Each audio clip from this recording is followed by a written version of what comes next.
Alrighty guys, before we get into it here real quick, jump to this part in the video if you want to just see how my PC is going to be built. The PC parts list that I'm going to kind of be showing you guys is what I would recommend for an overall computer. Skip to, like I said, this point in the video if you want to just see my build, and this is going to be kind of like part one of getting everything set and ready for what is going to be a very interesting PC, I hope. Alright, see you guys later. Peace. They told me, give change a chance. Instead, I'm dancing with the minute hand. Alrighty guys, welcome back to another wonderful little video where we are going to be taking a look at the Dell Precision T3500. Now, I decided on this PC in particular for my project for a few reasons actually, which I'll go into in a little bit. But first, let me explain why I didn't pick the HP Z420. When I was looking at it, I realized it was a standard ATX motherboard inside of a standard ATX case with a very ugly ATX case. So instead of doing a custom build inside of that case, I'm going to be doing a custom build with that motherboard inside of an actually nice case for a friend of mine, probably. So today I decided on the Dell Precision T3500. Well, I guess I didn't decide on this today, I decided on it a little while ago. There's a couple of reasons why I picked this thing in particular. Number one, the first video that I kind of wanted to do, or the first custom build that I wanted to do on my channel in an old workstation, I wanted to be something extremely budget friendly. Something that this actually is. Now, the parts inside of it currently are the X5687 and my R9 290, simply because that's what I put inside of it for right now. But I'll go into more detail with that later. But for right now, I'm actually going to take you along to do a little bit of a parts run to show you guys what I look for when buying one of these workstations and look for when actually shopping for this kind of stuff. Now, this Dell Precision is going to be budget build. It is not going to be over the top, overblown.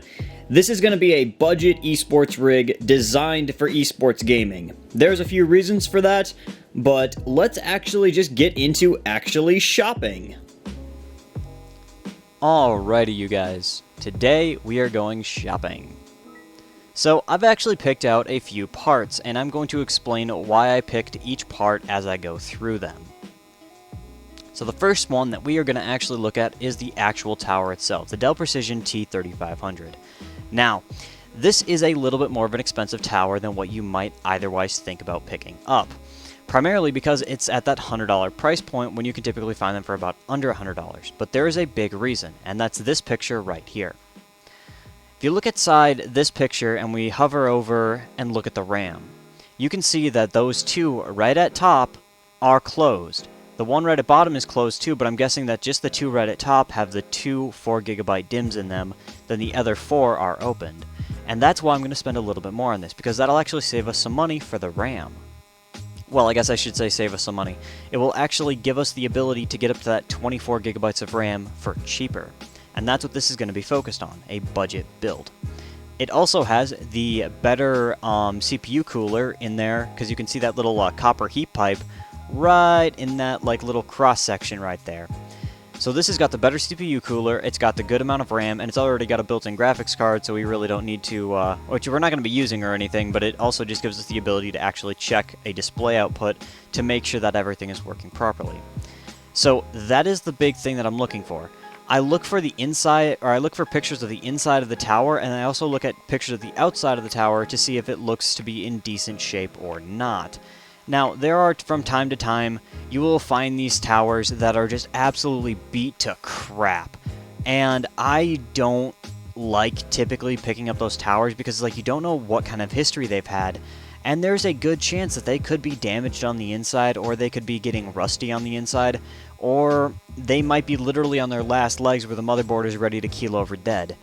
And because of that, I always will be spending typically about $10 more to get a better looking tower.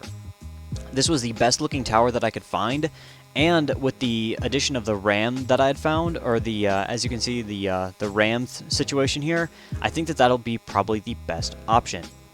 Okay, number 2.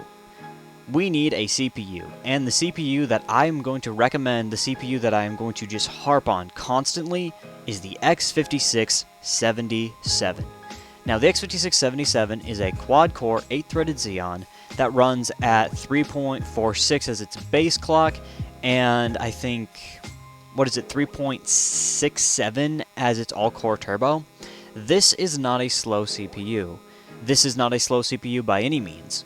Now, it is not the fastest quad-core on this platform. That actually goes to the x5687, which I am also going to recommend, but not as much. This is a budget-oriented build, as I have said. And the x5687 simply costs too much money most of the time. Now, there are times that you could actually find it for cheaper, but I ended up paying, I think, $35 for mine, which really just does not make that CPU all that much more valuable because it's only 100 megahertz faster than this one. And the x5677 can be found typically for only about $12 to $15 to $17. Oh, my little baby girl's having a dream. Nala? Nala, are you okay? Oh, Nala was having a dream. Good little puppy girl. It's okay. It's okay. You're a good girl. Whoops.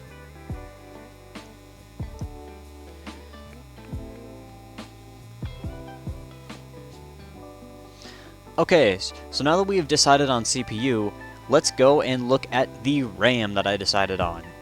Now, essentially you want to get a 4x4 gigabyte kit of desktop memory. Now, yes, this memory is probably a little bit extra than what I would need, and it's not even going to be able to be fully utilized at its 1600 megahertz because the Dell Precision simply tops off at 1333 for the triple channel memory, meaning that your overall memory speed is going to be running at 2666, but each of the dual channel would be 1333, and then you move it to triple channel, it moves it to 2666. I forget exactly how the math for that works, but this kit would serve us very, very well, and would be able to be. It wouldn't be able to be fully utilized by the Dell Precision, but it would essentially allow us to have the best case scenario.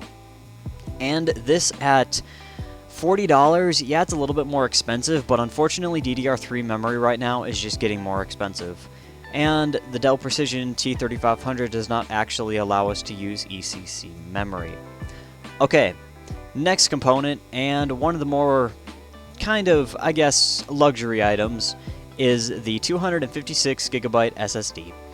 I decided on this drive simply because, well, it's an SSD, it's pretty decent storage capacity, and it's not exactly expensive at only $32. Now, I've used these drives in the past. I've actually used the 650s and the 630s. I haven't used any of the 750s, but I do hear pretty darn good things about them. And, well, this is just a decent SSD for cheap. There's really not much more to say about it. Now, the final component and the final part that we need to pick out is not actually a power supply. It's a graphics card. Now, the Dell Precision T3500 comes stock with a 525 watt 80 plus silver rated power supply. So, you really can't go extreme with the graphics card, but you don't have to actually upgrade your power supply to get a good GPU. One of the GPUs that I actually just recently kind of not necessarily fell in love with, but one of the GPUs that I kind of have gained an appreciation for is this, the GTX 1650 Super. Now, as a brand new card, yeah, it sits around the $160 to $170 range, but here's the thing. Our power supply has a singular 6-pin connector, and a GTX 1650 Super only requires a single 6-pin connector. So you're going to be able to have a pretty darn good gaming experience with something like this. And our CPU will be able to fully utilize the GPU. and it's a very new architecture for the GPU. Now, I'm not sure if it'll have the brand new NVENC encoder, or if it won't have the brand new NVENC encoder, but either way, it will still give you pretty darn good gaming performance, and especially being the fact that it would be a brand new card. But there are cheaper options, aka the GTX 1060, which is going to be the next card we're going to look at. And we're not going to do the 1066 gig because those are still incredibly expensive. We're going to be looking at the 1063 gig. Now, this is a $115 graphics card. This is a very simple, very basic, very straightforward GPU with a singular 6-pin connector.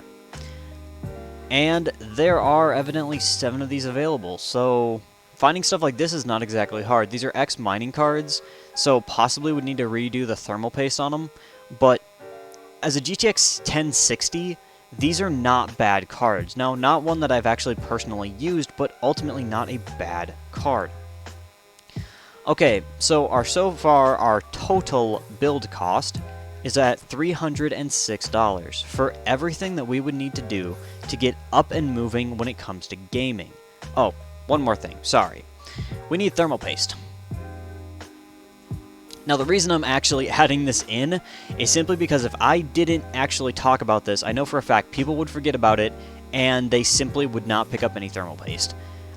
I'm just going to say it right now, don't cheap out on thermal paste, get something decent, because if you don't get something decent, you will have a very bad time. I learned that the hard way when one of my graphics cards, I used some cheap thermal paste on it, and it started to thermal throttle.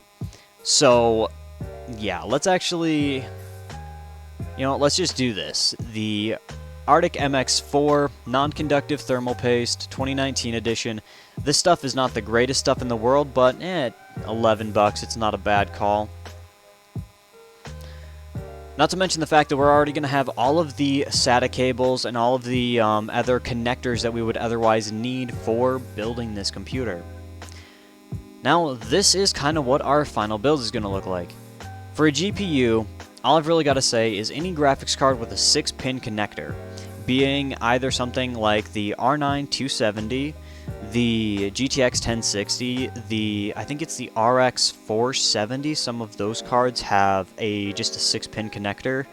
You can also get like a 6-pin to an 8-pin connector, but that is a little bit on the iffy side because you don't know if that connector is actually going to hold up for a real long time.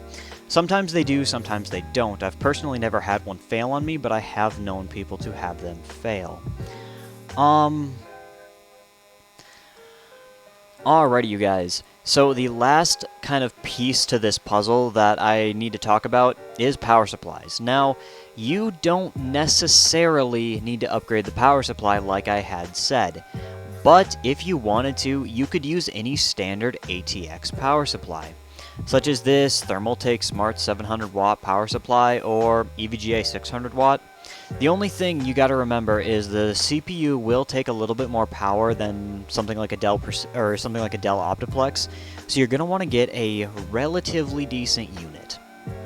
I wouldn't go for anything that you don't trust, like an unbranded power supply. Like this, I don't trust, and I would not expect to actually last in a computer like this. But something like EVGA watt, or an EVGA power supply, like the 650 bronze, that would be good. A Thermaltake, I don't know much about these, but they seem to be pretty decent units. EVGA, 700 watt, this would actually probably be the best and ideal situation. Yes, it does have a little bit of a price tag connected to it, but if you're buying just a standard ATX power supply, it essentially opens up the opportunity to use literally any graphics card that you would want to without needing to have any adapters. There is also one more option, and an option that I've talked about in the past, and that would be getting a power supply from a Dell Precision T3500. The only problem is right now these things are a little bit more on the expensive side. When I bought mine for my current rig, or for my Dell Precision, it was only $45, and when I bought it for the Joker PC, I actually bought it for $20. Now these are 875 watt, 80 plus silver rated units. Now, this is a 525, which is the base stock power supply. You'd want to go for an upgraded power supply. Now, these things you would still need to get adapters if you wanted to use a larger graphics card, because it only has two 6-pins, but it's got two 6-pins plus a second CPU 8-pin. So you can change that second CPU 8-pin over to a, PCIe 8-pin or a graphics card 8-pin, and then you'd have an 8-pin and two 6-pins, or any combination of getting adapters to actually work with this power supply. This power supply can definitely take it, as what I have running in my system right now is an R9 290 that is heavily overclocked. Alright you guys, so now that I've kind of talked about everything that would go for shopping for a Dell Precision, let me actually show you what I've built. Now, this is a work in progress and probably won't stay in this exact configuration, but just note that this is an extremely budget build with one little kind of added thing. Let me show you what I mean.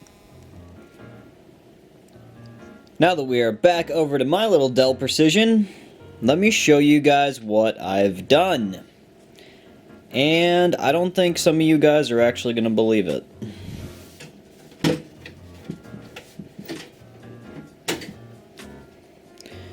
Prepare yourself, because this is kind of wild.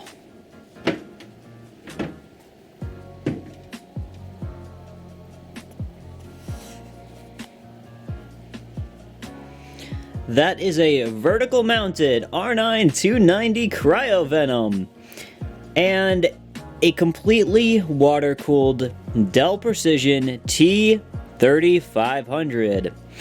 With the extra little benefit, that's Primo Chill View.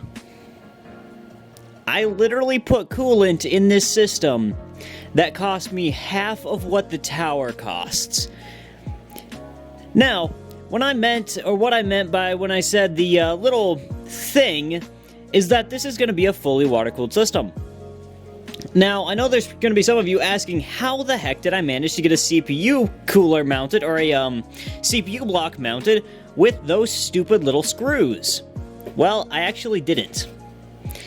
This right here is the original CPU retention bracket that has the annoying little screws. Well, if you've got a dead X58 motherboard, or if you've got a Dremel, you could probably just cut off these little corner pieces and simply remount it to the motherboard without the screws in. Or you can simply put on a standard X58 retention bracket, or CPU retention bracket, and the holes line up perfectly for every standard LGA 1366 CPU cooler, or CPU block in this case. Now, this PC as it sits right now is kind of a mess, because I did just kind of throw it together haphazardly just because I wanted to get this video out. But my whole kind of idea for this thing was going to be a water-cooled workstation with a vertical mounted GPU and just make it as fancy as humanly possible. But then I wanted to do it as a budget build. So I'm going to be doing a kind of half measure. I'm going to be doing a budget water-cooled PC build that is going to look as amazing as humanly possible. Because doing just a standard paint job on a tower like this is kind of boring. Now doing a fully water-cooled PC in a tower like this, now that's a lot less boring. And I have got some serious plans for this bad boy. Thank you very much for watching, and I will see you all later. Peace!